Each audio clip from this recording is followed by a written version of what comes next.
Hello everyone, my name's Laura. Welcome to Lockdown Lunch and Learn webinar 16, the title of which is Keeping Professionally Sharp. Oh, hang on a minute, I've just got a call through from a friend of mine. Yeah, oh bless him. Go on then, put him on, I'll have a quick word.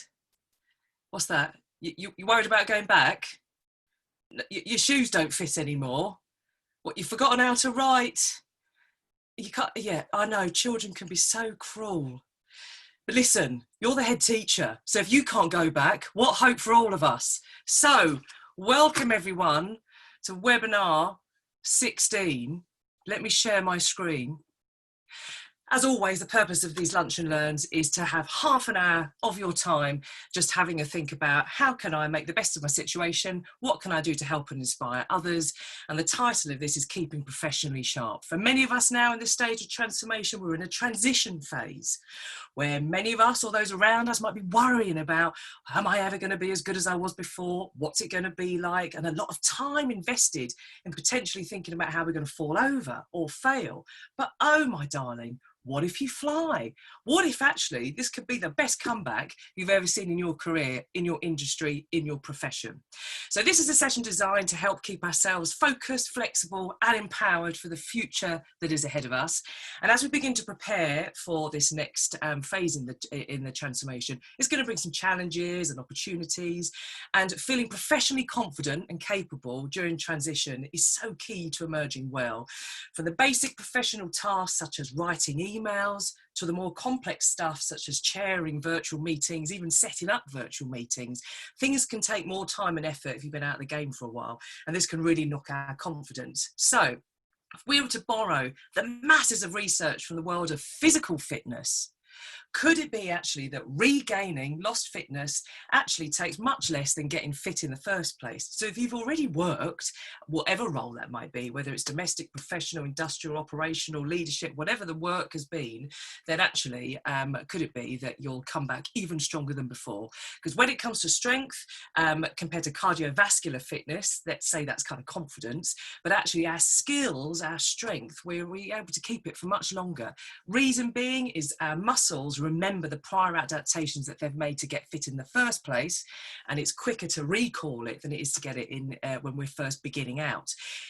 Our stages onwards are going to be different from each one of us depending on the experience and expectation, but we all know it feels good when we feel on top of our game, and being able to remain professionally sharp amid disruption is likely to be a premium skill in the 2020s as we see the waves of change kind of emerge in front of us. So there's a lot going on. I need to make this work. So what now? So practical tips for keeping professionally sharp. As always, this is a great space to learn. Judgment free, one size fits one. Keep the stuff you like. Pass on the stuff you really like. Ditch the stuff that doesn't work for you. Friendly, light and positive. Always rooted in a so what? How could I apply this immediately after? So we're going to focus on 3 objectives, providing some practical suggestions to guide your thinking, and they're tips to help us thrive whilst working from home, no matter how makeshift our space or how temporary our current employment status may be. And the practical objectives we're going to focus on today is, how do I generate a confident mindset to get professionally ready and back in the game? What are some frameworks for working with others in a professional way when so much has changed? And what might be some tips for increasing my levels of personal and positive impact and influence when in restart mode? So if we were to channel the Fox mindset here, doesn't matter how good I was at doing this stuff beforehand, the Fox mindset is recognition that the humility that I might need to get in learner mode again, because overnight the environment might have changed. I might have been trained and very successful in foraging before. Now I've got to learn how to hunt because the environment has changed. And unlike the more static panda, who's very vulnerable when there's lots of change that happens outside of its control, a fox is always aware that tomorrow might require a slight adjustment to the skill set. So what might that mean for us? How do I get confident enough to even get back in the game and be professional? Okay, well, according to physical strength research, although it's hard to offer a concrete time frame, you may be able to regain the strength lost from example of 3 months off detraining in just a couple of months. One study found that elderly men who paused their training for 12 weeks, were able to rebuild the strength they'd lost, roughly a third, in just 8 weeks. So let that be something that we can transfer into our world. So if you're feeling a little bit professionally flabby at the moment, who knows the agile, lean version of you that could be waiting around the corner with a few weeks of concerted effort. So let's have step number 1. The new rules of the game are being defined. So what a perfect time to limber up and focus. We are at such an early stage. It is impossible in any industry, in any profession, in any family, in any team to know how you compare to everyone else around. We are all at the starting line together. So the benefit of this total disruption is the world of work is transforming before our very eyes.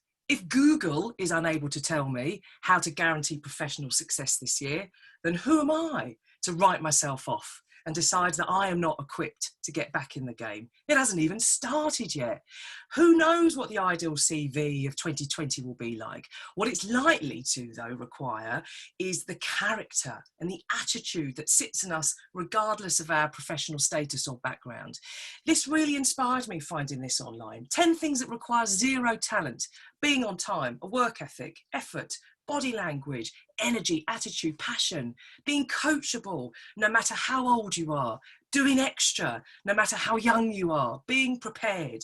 These 10 things require 0 talent, where this is a choice in the moment that each of us can do right from now. So the new rules are being defined. So who am I to write myself on or off out of the game? What a perfect time to limber up and get focused. So what do we focus on? Well, let's just think right to the basics. Energy is the secret fuel of confidence. If we think of energy as like a temperature scale of 1 to 10, and in fact, if we were to channel the laws of thermodynamics, energy cannot be lost, it is just converted into another form. And if we imagine this scale of 1 to 10, where the first scale is my attitude, how might my attitude ooze out in the behaviours, which has a knock-on effect either at the smile in the expression in the mirror that's looking back at me, if I'm a party of one, or the expressions of the other people as a result of what I've put out there. How might that then impact and become maybe a bit of a cycle? So if I'm going around in my head saying, I can't do this, I can't do this, I can't do this, I can't do this, I can't do this, after a while, that language that I'm going to use in my attitude might impact in my behaviour, because the smile might come across as fake, and the result that then has might be a negative one. And of course, if then you see a load of people looking equally demoralised as you, then that sort of turns it into a bit of a vicious cycle, in that they think, God, we really can't do this because they can't do this either. If, though, we were even just to gamify it a bit and imagine it as a scale of 1 to 10, teams have found this really useful as a way to sort of check in. And if actually you might not have woken up in a 10 frame of mind that morning, but even knowing that it's there on the list of possibilities makes you look up rather than feel stuck down. So language like, I can do this, I am doing this, I'm a 10 out of 10. I might not have an idea as to what I'm doing, but I've got energy that is 10 out of 10, which cannot help but ooze out in your behaviour, which then will have a result on either, again, the mirror image of you as you look at yourself, or those that are around you. So could it be, as you're gearing up to a next phase in transition, either yourself or someone else who you're having a conversation with, if you're hearing language that is the kind of below 5, I can't do this, then maybe asking the question of, really? You can't do this? And then even starting to entertain the fly avenue as opposed to the fall avenue gets us starting to convert energy into a bit more useful, because it can't be lost. It's converted into another form. How, therefore, do I start getting energetic? If it is now taking me 3 hours to put together a simple email to my utility company, how on earth am I going to start generating the energy that it might be to start banging out professional emails left, right, centre, like I might have been able to do previously? Could it be that I can trick myself? So in the 3-day run-up to whenever the start is happening, could it be I could simulate the sensation of pressure and change to get back in the game? Seeing as we're working in more virtual environments anyway, let's go the whole hog. Let's get right suited and booted in a virtual reality mindset. So my physical surroundings might be staying the same. Yet I need to get back into a different mindset. Let me get my virtual headset on and I'm going to go proper in deep and then get prepared. Could it be I could start gaming myself to achieve that sensation of pressure, even in the most ridiculous of domestic tasks? If I'm used to having to get task X, Y, Z done within 3 minutes, then I'm starting to get used to succeeding under pressure again. Could I allocate a business uniform? So there will be certain clothes that I won't wear when I'm not working and that I'm saving for when I am working. So that start of shift or morning where I'm getting into work mode, it feels physically different from a tactile point of view.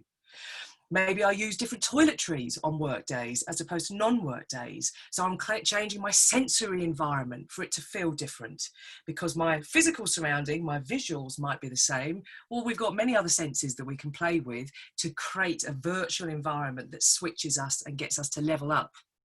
Got to listen to different music during work and non-work. So it again tricks my brain into feeling differently. Could there be a symbolic task that I'm going to decide that on my days where I'm in work mode that I do on those mornings or the start of shift that might be different from what I do on different days? What might be the reward I set to look forward to? So if I'm dreading the equivalent of a Monday morning return, what's going to cheer me that I'm going to reward myself at the end of that time? If you're the type of person that was proper organised and on Sunday got every meal lined up for the working week, could it be that you recreate that? So you set yourself some working lunch and breakfast habits. So you're gaming yourself within the same surrounding and really going virtual on it. Using stationery that pleases you to look at. So it is a pleasure to get back into work mode.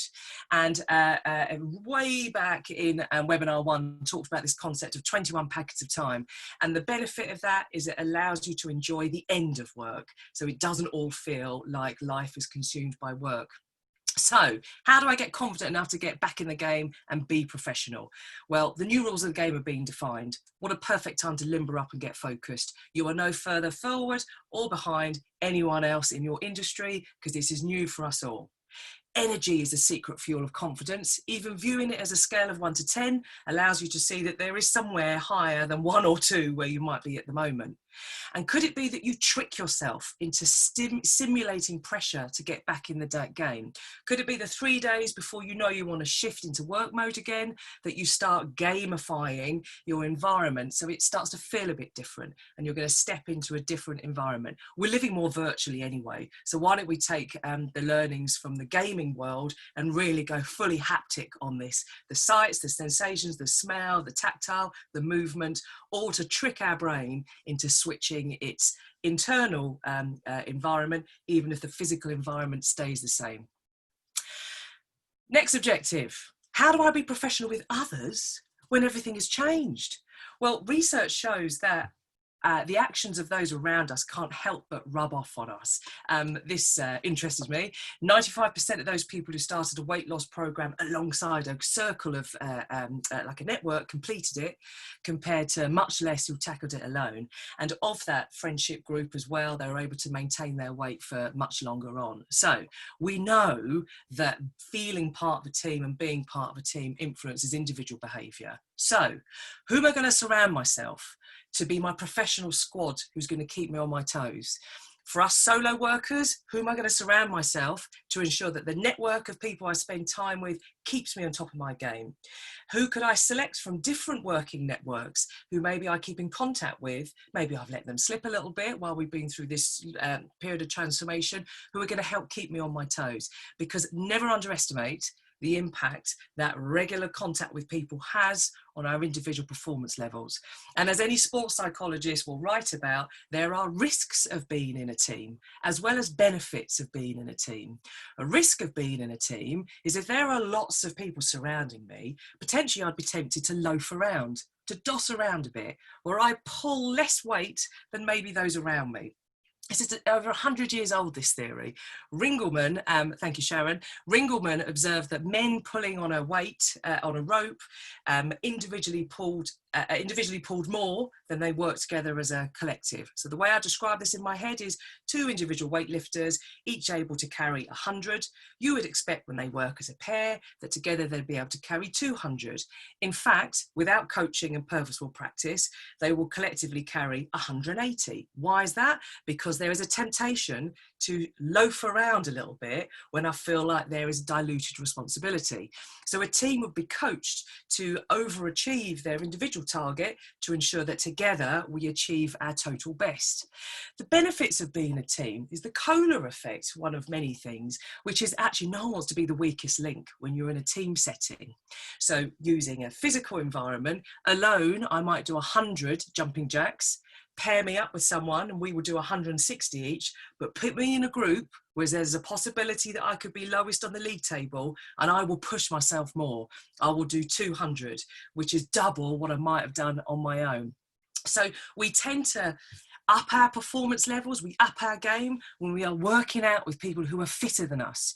Who in your life, therefore, could be your pace setter? So who could you purposely target, whether it is your professional or your personal network, who you know is maybe a little bit more skilled at something that you think you want to get a bit more confident again in? Who's going to be your pace setter to then allow you to run a little bit faster as a result of them being ahead of you on that particular bit? And what's going to be the reward?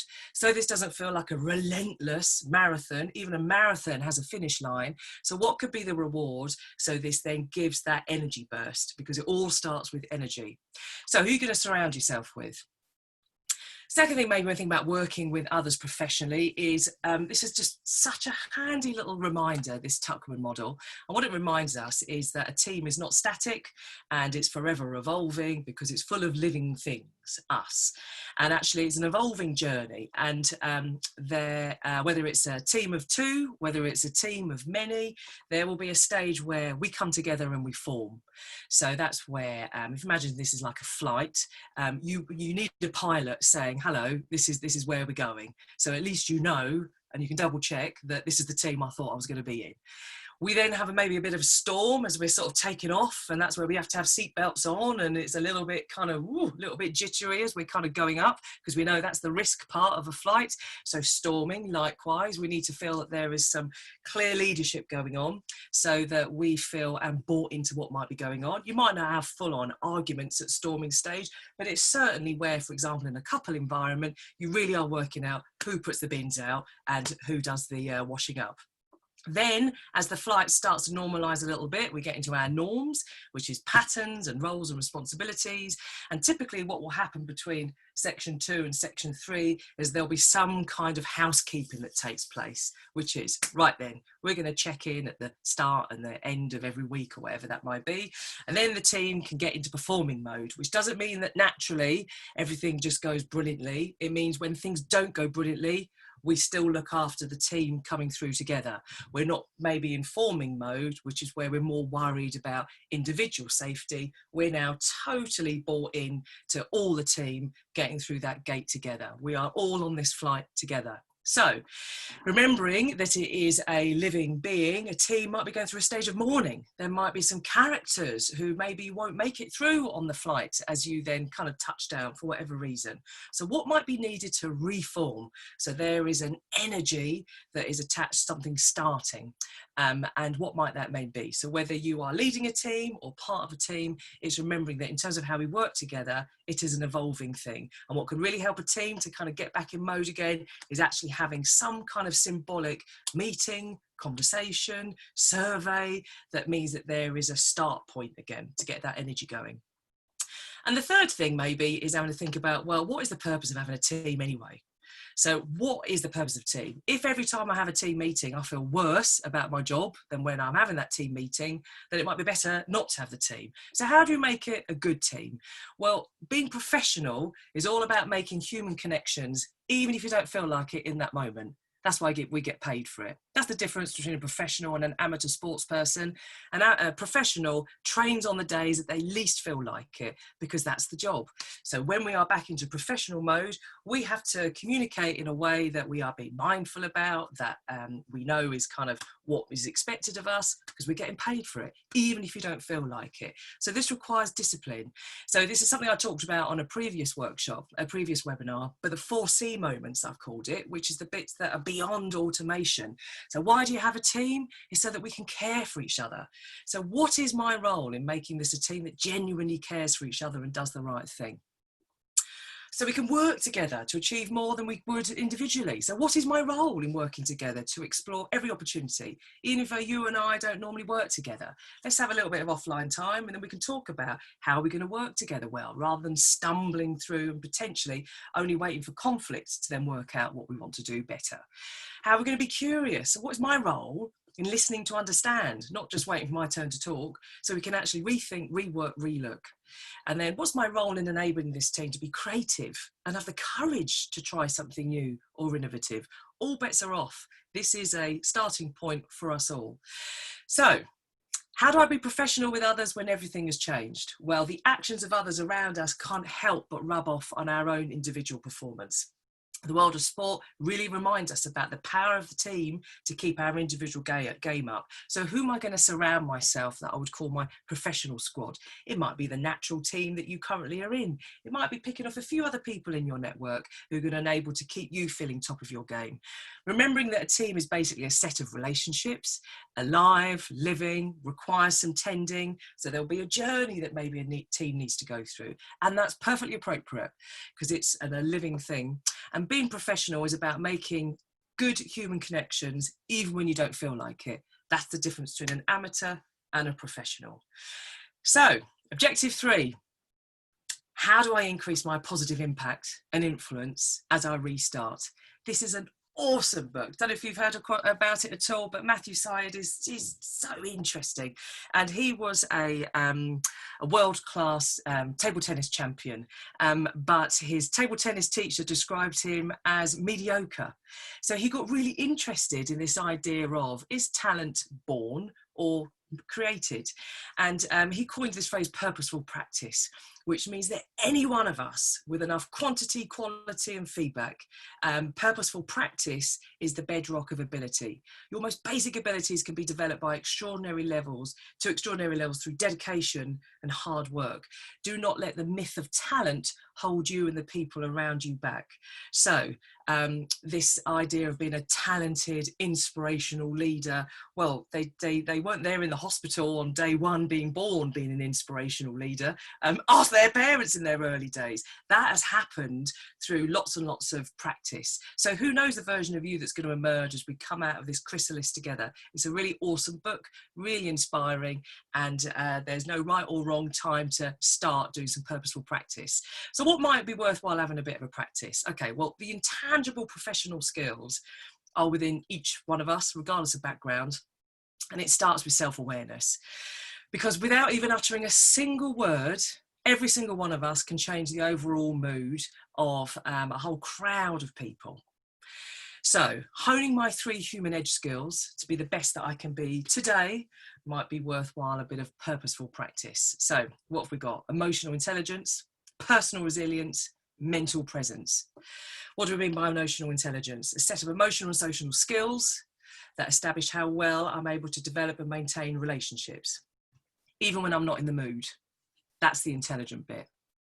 The personal resilience, the ability to cope with life's ups and downs, the disruptions, the challenges, the sad things, the happy things, and to emerge stronger and wiser, more able to handle stuff, even when I don't feel like it. That's the resilience.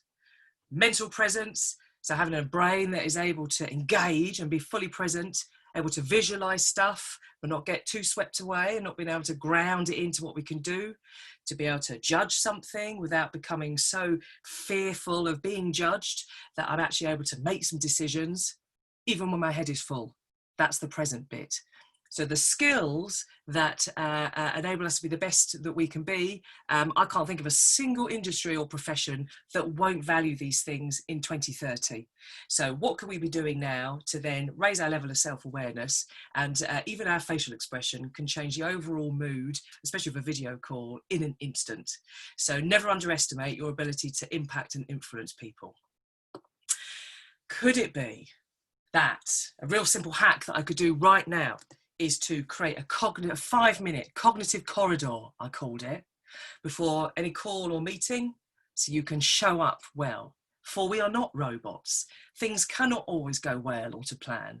So could it be I could recreate the terrain of a corridor to give me the thinking time to prep?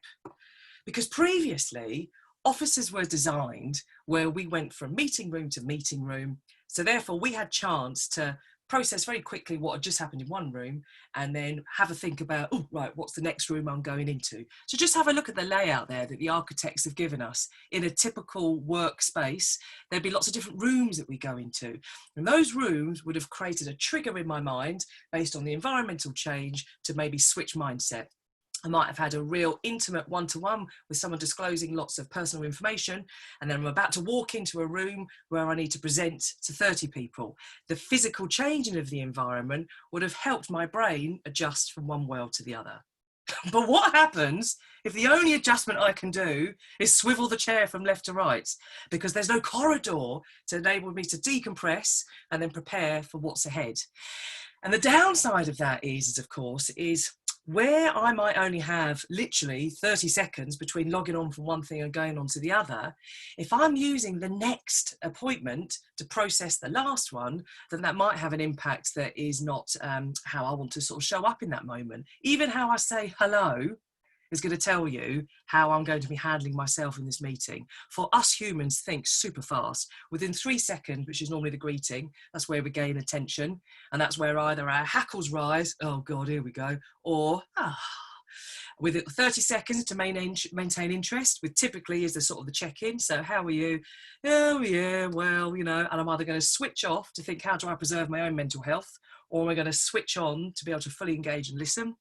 And within 3 minutes, I've formed an opinion, really. And wouldn't it be a shame, as I'm going back into the next transition phase, that because I haven't given myself 5 minutes just to prepare before that half-hour conversation, that actually that influences for the rest of the year how you really think I am. Because we can all put a fake version on a screen, but actually sometimes it's those little slips that we kind of think, oh, hang on a minute, I'm not sure if they were being honest beforehand, because they've come across a little bit differently now. So I called it a cognitive corridor because I like alliteration.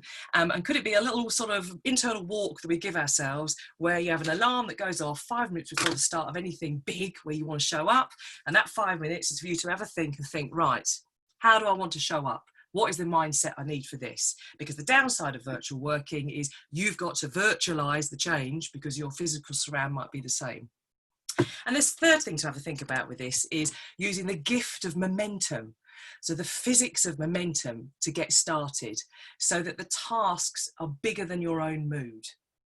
Just the tiniest of mini pushes might be all it takes to get things rolling again, personally and as part of a team.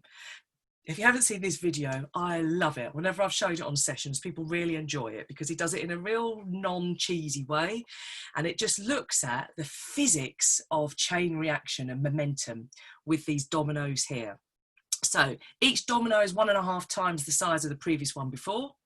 And what this chap demonstrates on it, I can't show you a live video on this because it buffers too much, but hopefully from that you can see how you would find it. That's the particular one that I like the most. And just from the tiniest of touches at the start, with a little tweezer, with a tiny, tiny domino, there is enough residual energy inside that task itself. And then with a little bit of push, it is able to knock forward anything that's 1.5 times its size. The astonishing thing is if you had 29 of those, each increasing 1.5 times, by the time you got to the 29th, the domino would be the size of the Empire State Building, and there would be enough momentum to knock that over. Isn't that astonishing? Let's transfer that into our kind of mental world, I guess, the world of work. If energy from just the smallest push gathers momentum as it progresses, it's the positive of interest debt, then Day 1, 9 a.m. I'm going to test myself. I'm going to take 3 minutes to draft an email to a friend within the team. And could it be that if I just keep doing bigger and bigger, by day 5, I'm back in mode writing a full document again, and it's not taking me a month to do the title page. So what could I already start with the tiniest flick that actually gets me into using the gift of momentum? Equally, what might be useful for me to remember, how my knock-on effect of a hello at the start could be just the flick that's needed to then impact 29 different households, each with however many occupants inside, and actually an unmindful start of a session could potentially impact hundreds of people by the time it kind of ripples out to everyone else being so hacked off from how the team meeting went at 9 a.m. that they then take that out on everyone else. So never underestimate the impact and influence. You are very powerful. How do we then use that power to create the momentum that we know is good for us? So how do I increase my positive impact and influence as I restart? Well, let's forget about whether you are good or not good at it. It's all about purposeful practice. The intangible professional skills are in each one of us. It starts with self-awareness. So that's your emotional intelligence, personal resilience, mental presence. Create a 5-minute cognitive corridor before any big call or meeting so you can decide, how do I want to show up? Because our physical terrain might not change. We might need to adjust with it in our own heads, and then using the power and the gift of momentum to get started. So if as a team you were smashing it out of the park back however many months ago, you'll get there again. Just maybe start small, and the residual energy and the momentum, who knows where you might take yourself. So what if I fall? Ooh, but equally, what if I fly? And if you can't fly, then run. And if you can't run, then walk. And if you can't walk, then crawl. And whatever you need to do to keep moving forward. So this period of transformation is testing us in ways that there was no training course written for, even 4 months ago. We have shrunk our professional lives and the ability to flex our professional muscle in the usual ways. So as the waves of change require us to expand our comfort zone, once again, we might find that even the simplest tasks stretch us now, which could be the perfect way to reboot confidence. Where might this take us? This is likely to be the most transformational decade of our working lives, and it's a new game for all. So who am I to decide whether I'm fit for it or not? Just get going. Being able to keep professionally fit amid disruption is useful now and as a forever skill. So here we have the wonderful Stonehenge. 5,000 years they've been there. Just think about the level of fitness that was required to get those up, and they have stood strong. And keeping human and staying foxy, having a think. How am I going to generate a confident mindset and get back into my professional mode and at my personal best? How can I really get virtual to be able to level up?